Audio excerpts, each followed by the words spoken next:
welcome into the Dynasty Design Podcast. The podcast that is tailored to make your Dynasty roster, designed by Maddie Big Chest here. So we have a very special episode for you guys today. We're talking a little money ball, a little statistics, and a lot of analytics. And who better to talk about it with than the very own Peter Howard? Peter, tell us how you got started in the industry and where we can find you now. Hey, yeah, what's going on? What's it? No, I'm just joking. Oh, Yeah, thanks for having me on, man.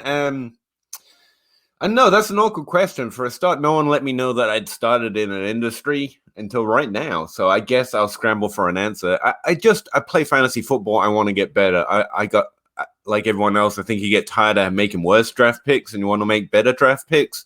And I've just been trying to do that. And eventually some people started to tag along. They like arguing with me and they like disagreeing. I try to provide as much value as I can to try and, justify that, because it's a really fun community to be part of. So I've been pumping out rookie stats and what's hopefully, I don't know if it's easier because at this point it's got a little insane, but at least it's free and we all get to play. Too much information is hard to gather together in one spot. So you can just basically look at it instead of having to have 50 browser tabs open. And so, yeah, I try and contribute that way. How I got started was literally like anyone, man. I just play fantasy, started talking about it with people, and here I am. I don't know what I've started. I'm in an industry, apparently. Hey, my name's Peter Howard. I mean, Dynasty is technically just an evolving industry as we go because it's getting more popular and it's becoming a platform. And what you're doing is very important because I use what you do. I've listened to your content. I listened to your Elijah Moore breakdown. That was a really good piece on your Patreon. If you go subscribe to his Patreon, it's only $1 for his information, and it's really good. Patreon. Do you know the link to it? Yeah, it's Patreon.com/PaHowdy. And I should hire you. You are much better at selling me than me. And just to be clear, dude, I wasn't saying you were using a ridiculous term. I just refuse to take myself seriously. So every time anyone uses the word analyst or industry, I have to fake it, man. I can't take myself that seriously. But yeah, as far as my Patreon goes, and you can, like you say, I try and put content up there as much as possible, but most of that stuff I think the Elijah Moore videos just hosted on YouTube and stuff, but it's patreon.com/PaHoward. I forgot the Y apparently, but that's the Patreon. Okay. But that's where I've got the Google sheet you've got pulled up hosted with rookie data going back to 2000 on. But again, I know the word Patreon can scare some folks, but I like playing fantasy without any money too. So it's just hosted there. You just click on it and it takes you to the sheet. It's free. So yeah, just to point that out. I appreciate the support. I would love to make money at this. And there are a few very brave souls that, donate to Patreon for however long or however much they can. And it is very much appreciated. I love those people. I don't love any of you unless you're one of them, just to be clear. But, I'm just trying to help out, have fun, be part of a fun community. So. Yeah, man. And just a quick question. How did you get started in analytics? I didn't. And again, I think I'm a fake nerd guy. It's just, I don't know. I've been asked that question a variety of times, and it just never occurred to me to look any other way. And I think it must be that way for whether you're more tape-sided, or it's not tape anymore, whatever, digital playback-sided, or analytics-sided. I think everyone's a mix of both. But you just approach it based on almost an inclination towards what kind of information you want to take in, or you think you can take in and find an edge on. And I really enjoy watching sport. I pretend a lot that I don't watch any of it because that's fun too. But I don't think I see things better than anyone else. I have no training in sport, but I know a little math and I find it fun. And so I just was more that way inclined. So yeah, that's, I guess, how I became analytic sided. The simple answer is I didn't think I was going to be able to see something that might, give me an edge, but I can just work my ass off, which is basically what, in terms of collecting information. And it felt like to me, and you could say the same thing about digital. Sorry, just going to call it tape. Tape as well. You grind the tape, but analytics is so much about just collecting vast amounts of information, trying to find a way of processing it, that it's sitting down in a quiet room and very boringly trying to do that. And it's a real grind, man. And I was like, I might not be smarter than anyone or know more than anyone, but I have the patience of a Greek god. No, I'm just a stubborn git who will sit there and just force myself through it, which also involved learning Excel and math that I had never come across before. But I'm just that stubborn, man. I might not be many things, but I can promise I'm stubborn. And so, yeah, I guess that's some sort of answer to your very reasonable question. As someone who is also submersed in analytics daily, I'm studying to be an accountant. So analytics is Wow. and Excel are in my field house.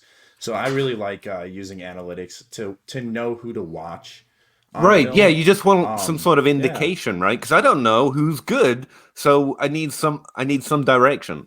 And you're an accountant, man. That means you know so much more about math than me. But I'm constantly surprised by the other side. Like Zach Reed from the Dynasty Dummies, he's an engineer, which means he's forgotten more math than I'll ever know. But he enjoys, or his inclination is to watching the game, and that's how he likes to take on new information. So like, I think it's interesting when you find almost crossovers. This guy has got an analytical numbers background, but he just grinds the tape. And I think that's pretty cool. yeah, and Sorry, I didn't mean as to someone interrupt who you likes there, by the way. You're good. As someone who likes to grind tape, it's nice to have analytics as a little side piece. So I like to use analytics, and one of the main points that people make on Twitter about wide receivers is their breakout ages. So what exactly is BOA, and how is it calculated? And why do you use it? Good question. Gonna try and stick to script here. I realize I'm being a little wild. So let's see. Breakout age, or BOA, as I use that's how I initialize it, but I guess it could be initialized a different way. Is essentially the age a player is the first year they hit a 20% dominator rating in college. Now, RotoViz, probably a year or two ago at this point, proved or did a statistical study to prove that a 30% threshold actually leads to a better pattern, more signal, and a better hit rate. And that is very, very true. It essentially creates a more isolated group where there are a smaller barrel with more fish in it, in other words. So it's a richer target environment if you look at players' breakout age in terms of a 30% threshold. But there are players that get left outside of that barrel. Doug Baldwin, T. Higgins, for example, never hit 30%. And so if you're only looking at the 30% threshold, you can kind of lose a few fish you don't want to lose. You know what I mean? So breakout age, I have it listed under both 20%, 30%. We use 15% for running backs and also for tight ends as well. But that's a question you've got later, so I'm going to stop talking. But that's what it is. And obviously the natural question from there is, what is Dominator? But I think most people are more comfortable with it. But did you want to go into that at all? Yeah, let's talk about Dominator Rating. It's something that I know that it's controversial, and I know it's heavily used by a lot of people in the industry, air quotes. I didn't mean to make it nervous, that word. Yeah, controversial. It's interesting. I've never heard anyone get upset or aggressive towards Dominator. I think it's an interesting stat. Now, college dominator is the term most people, I think, would be more common with, because that's a player profiler stat, and Matt Kelly and that whole team is so growing in our industry that I think college dominator is the term most people have heard. To be clear, you can calculate an individual year's dominator, and college dominator is the average between their best and the worst seasons. That's a college dominator stat. So it's confusing once you start getting into all these terms, but that's like if you see in my sheet, or if you go to player profile or RotoViz, they will be separated out, even an individual year's dominator or college dominator, which is a combination of both their best year in college, i.e. the highest scoring year in that stat, and their last year, because a lot of people think the last year has a lot of statistical significance. Sometimes I disagree with that, but whatever. So What are we talking about with either of these? Essentially, they're percentage stats. And what you do is you look at the percentage of the team's receiving yards. So if the team has 1,000 yards and a player gets 100 yards of it, then they have 10% of the team's receiving yards, with their percentage of touchdowns as well. So we often use the term market share when we're talking about percentages in colleges, because we like to pretend we're all, secretly engaged in an undercover. I literally forgot the name of the damn stock market. Yeah, we all like to play. We're actually playing in a stock market, but it's just a percentage. And if you find the percentage of touchdowns, a percentage of yards, and then literally again, it's the average of the two. And essentially, it's telling you the percentage of the receiving offense that player is responsible for. Obviously, that's excluding receptions and targets. It's just yards and touchdowns. Now, the first presumably controversial, interesting. I'm going to start using that word more often. That makes it sound much more fun. Part of it is that it's using touchdowns. And like with NFL touchdowns, we do know that particular stat is more prone to variance and even seemingly randomness. I know that doesn't feel like that when you're just watching football, because, the good players score the touchdowns. But when you actually zoom out a little bit, you find that touchdowns are incredibly hard to predict. And just because a player is good or got a large volume role, even in the red zone, doesn't necessarily mean they're the one scoring that 1 or 2 touchdowns for a team. And so it's prone to variance. And the same is true in college. Like, having a lot of touchdowns might not indicate as much as having a lot of yards, for example, on a particular team when you compare it to the overall team production. And so that's the first kind of chink in its armor. It's heavily reliant on touchdowns, and touchdowns are prone to this randomness or variance. I know, again, randomness is probably outside of a nerd world. It sounds like I'm saying you don't have to be good to get touchdowns. And I'm kind of saying that, but not really. It's just they're not predictive. In other words, if you get 3 touchdowns one game, you're probably not going to get 3 than the other. That's probably the way to think of it. And the other part of it is Dominator, or the percentage of the team's receiving yards in an individual year, or combining the best and last to create the college Dominator. It's essentially a synonym for volume, right? How much volume and how valuable it is, because publicly available stats, at least right now, don't have ADOT or even targets, actually, for college games, which are 2 of the most useful things for breaking down specifically the wide receiver position. And so we're trying to find something that can provide us an inclination or an indication of a player that's getting very valuable, high level of volume, but we don't have air yards and we don't have targets to really assess it. And so we're just taking like a broad, holistic approach. Let's just look at the overall percentage. And so I assume that's part of the controversy as well. Also, that could be what the controversy is as well. Those 20 and 30% thresholds are kind of arbitrary. Now, RotoViz did go and find the 30% threshold as more predictive than the 20% threshold, which I think was just a number thrown out as, yeah, that's pretty good. Most players hit at least 20% at some point in their college career if they play. And I think it was kind of a random, and the 30% one is more based on a study to show which is more predictive. But we're still just looking at a threshold. Like, if you get 29%, are you not as good as the guy who got 30% in a different team, in a different situation with a different quarterback, or 19% versus 20%? And so when you're dealing with threshold, there's always a little squishy arbitrariness around that overall number. And, overall, it's good not to get too gung-ho about any particular threshold. And that's, again, why I say I wanted to collect it all, so I can literally look. Like, okay, he's got this college Dominator, but what does that look like when you play it out over his career? Okay, he didn't hit 30%, but how did his career play out? How was he compared to his teammates or his conference mates? And so I think we can weed out some of that variance simply by taking Dominator or market share receiving yards, if Dominator really is controversial for you, in context, and looking at how it produced, specifically in relation to how old they were when they were doing it. And I realize I've been talking for like 10 minutes, and you said not to talk for 4 hours, so I'm going to shut up. No, you're good. But no, I think the part that was controversial that people touched on was the touchdowns, and you did touch on that pretty well. Yeah, you let me go. So I end up the thing touching everything. about Sorry. it's I guess all I'm good. talkative It's all tonight. good. And one thing that I see a lot in statistics is the conference played in. And does conference played in have any effect on a prospect in your mind? Many people who are actually smart say probably. That's the way I would answer that question if I'm talking on a podcast. I don't want to tell you to do or not do something. I mean, you should always go look for yourself, frankly. And like I say, people that I genuinely know are better at this and know numbers and actually really good, and really like to take into account conference. Personally, I can't find any adjustment or thing to do to stats based on conference that adds a lot of signal. Now, recently I dug into conferences a lot more than I have done in the past, and I found that when you adjust stats by conference, you can make them individually slightly more predictive on a year-by-year basis. So their age 18 stats are slightly more predictive across all their stats once you adjust it for the conference average, for example.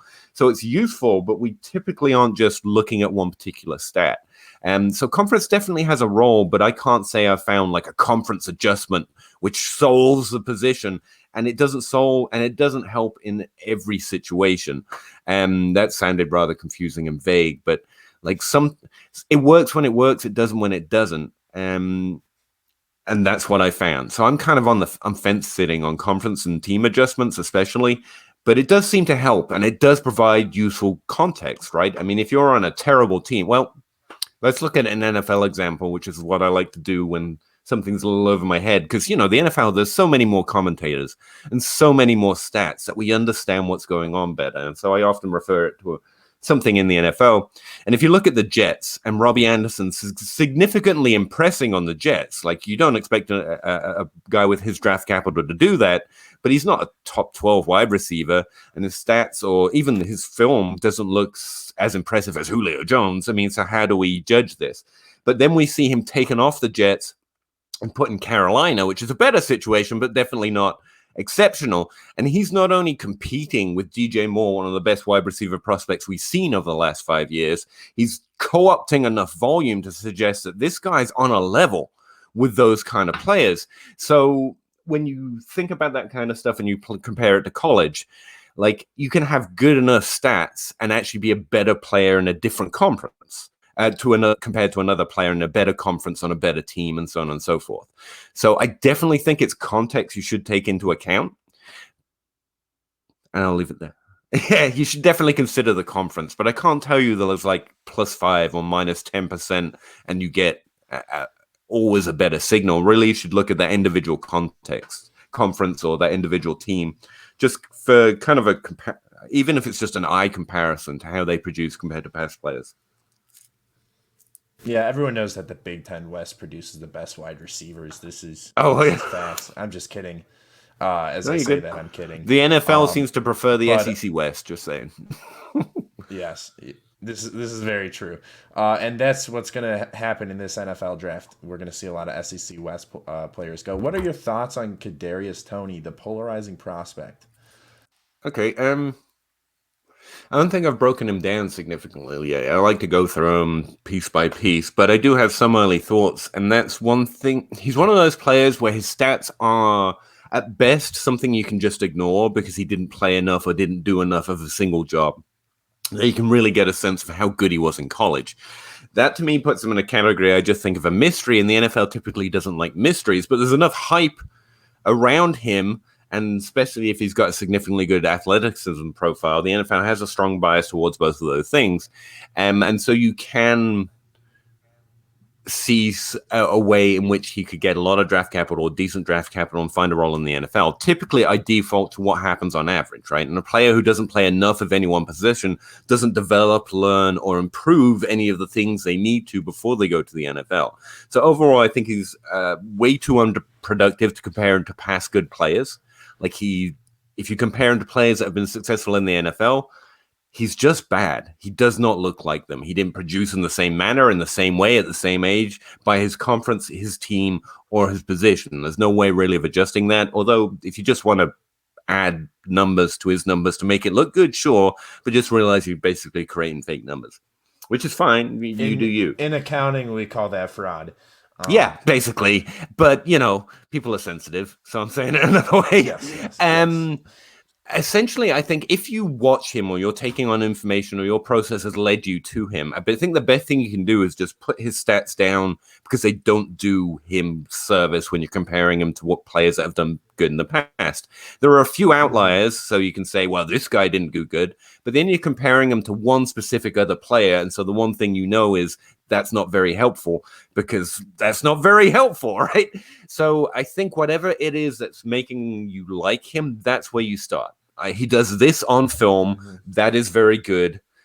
Move on from there, from a point of honesty. Instead of creating or adjusting numbers until they look good, I think they just look bad, which means I want to listen to J Mike. I want to listen to Zach. I want to listen to Jake Anderson, the golf guy who occasionally talks about football from now and again. I want to listen to Nick Whalen and see what his actual significant standout traits, I think film graders call them, tape writers call them, are, and then try to see how much I believe in that. In terms of statistics, he's always going to look like a lower odds bet, but screw it. You got to go with what you like, right? Yeah, definitely agree. And anyone who can put a spin move into a route is someone you should consider. It's pretty cool to watch. You should watch I've his been tape. I've been saying for years we should develop a one-hand catch metric. Just tell me how many times he catches the ball with one hand. That's all I really care about. That was a joke. Yeah, I wish I could. I know he had 0 drops his senior season, which is pretty good. Hey, that's not a But, bad thing. yeah, Kyle Positive Pitts is was there, positive, so- right? Yeah, Kyle Pitts took all the targets away. But what are See, PaHowdy it's scores that and kind how- of thing. Like that just to me says he wasn't as good as other players. Okay, so why do I like him? So yeah, I'm just putting it.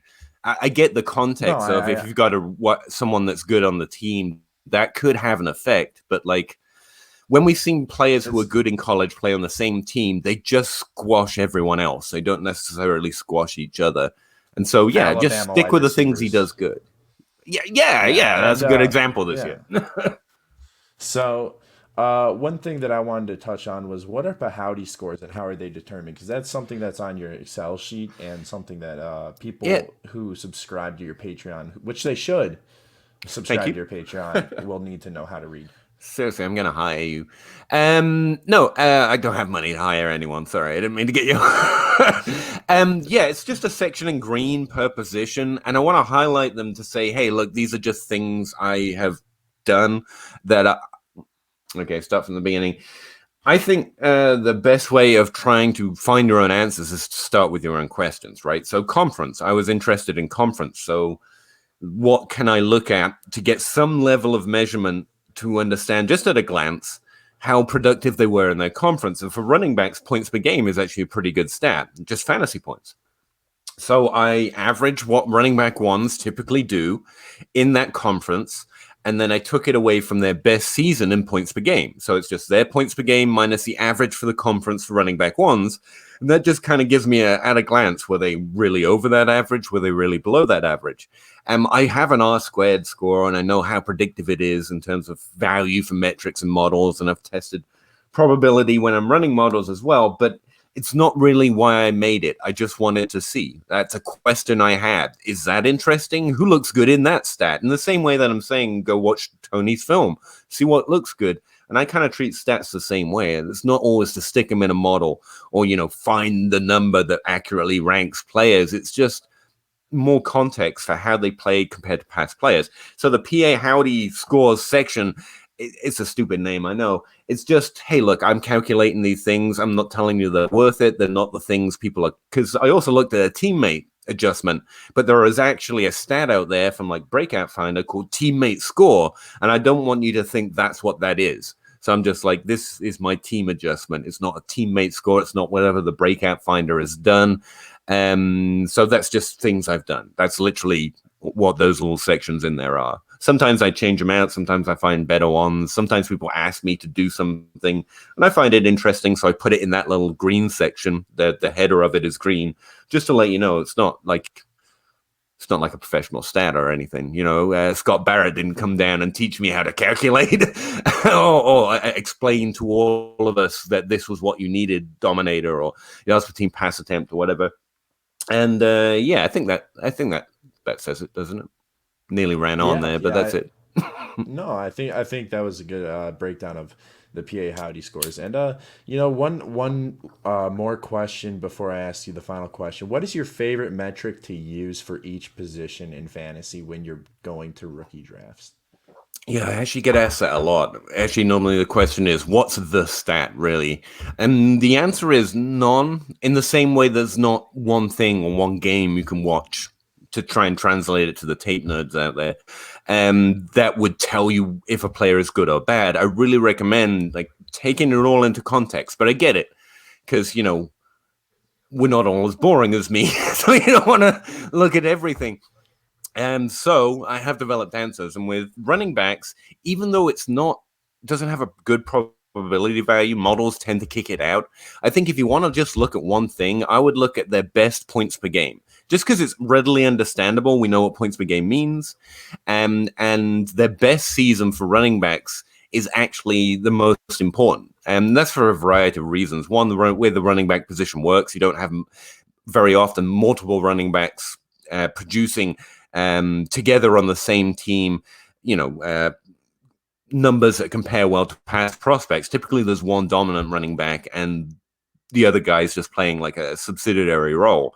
So, and the other reason is he could play behind Saquon Barkley, Miles Sanders, for example, and you can't really judge a player for not getting enough opportunity when you're playing behind Saquon Barkley. Wide receivers work a little different because you can actually earn targets a little bit more than you can earn rushing attempts, essentially.